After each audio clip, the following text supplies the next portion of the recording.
कहानी का नाम वापसी हवेली की। एक पुरानी हवेली हॉरर स्टोरी। गांव सुल्तानपुर से थोड़ी दूरी पर एक पुरानी हवेली खंडहर बन चुकी थी। कभी राजा हरिनाथ की शान रही वह हवेली अब वीरान, सन्नाटे और डरावनी कहानियों का घर बन चुकी थी।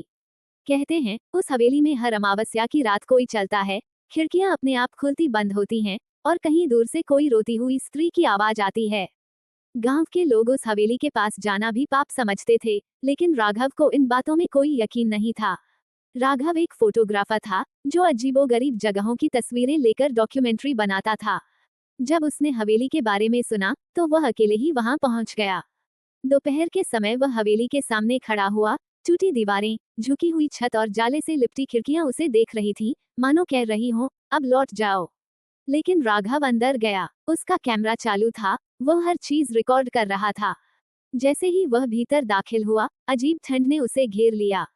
ये जून का महीना था, फिर भी हवेली के अंदर ठंडी हवा चल रही थी। कमरों में बिखरे फर्नीचर, पुराने पेंटिंग्स और दीवारों पर खून के छींटे जैसे निशान देख वह हैरान रह गया।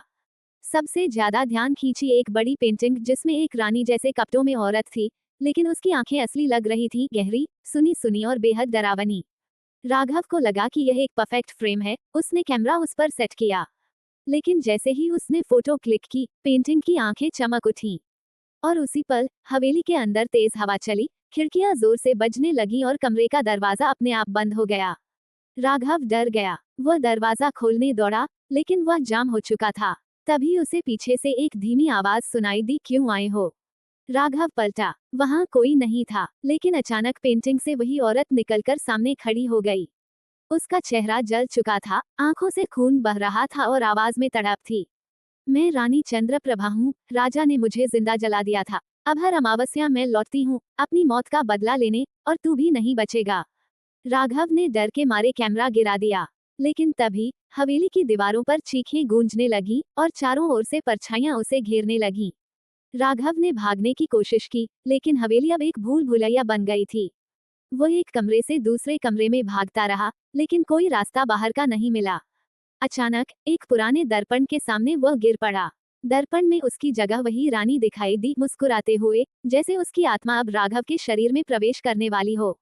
वह बेहोश हो गया। सुबह जब गांव के कुछ लोग अपने जानवरों को चराते हुए हवेली के पास से गुजरे, तो उन्होंने राघव को हवेली के दरवाजे पर बेहोशी की हालत में पाया। उन्होंने उसे अस्पताल पहुंचाया। जब उसे होश आया तो वह बोल नहीं पाया। उसकी आंखें बदल चुकी थीं, अब वे वैसी ही थीं जैसी उस पेंटिंग में रानी की थीं। गांव में अजीब घटनाएं होने लगीं। जो भी हवेली के पास गया वह या तो गायब हो गया या पागल लौट आया। और राघव, वह अब गांव में नहीं था। लेकिन कुछ लोगों का कहना था कि हर अमावस्या की रात हवेली की छत पर एक औरत खड़ी दिखती है, लाल साड़ी में, जलते हुए चेहरे के साथ।